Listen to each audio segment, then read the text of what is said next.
Kita buat teh tarik hari ni. Saya suka teh macam ni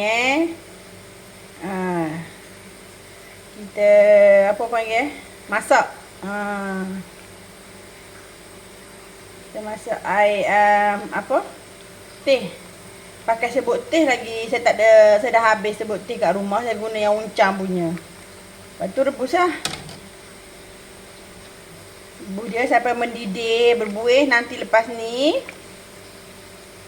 kita rasa lah okey apa semua. Kita tutup api. Lepas tu sebelum kita tuang dalam gelas, kita ambil satu cawan lain, kita tarik dia.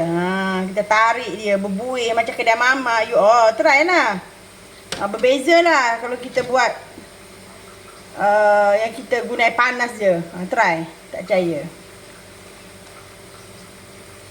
Ni saya tengok daripada cerita Tamil. Saya tengok, berbuih elok. Paling tarik tau. Jangan lupa tarik.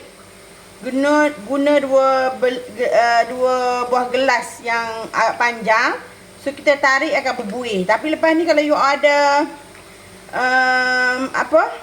serbuk. Teh serbuk lagi bagus tau. Tapi tapis dululah. Saya tak ada serbuk, saya guna yang uncam pun okey. Tapi dia punya ni macam kedai mamak. Try lah. Apa selamat hari raya Aidiladha. Hari ni kita minum teh tarik. Selamat hari raya Aidiladha 1446 Hijrah. Okay, bye. Selamat mencuba.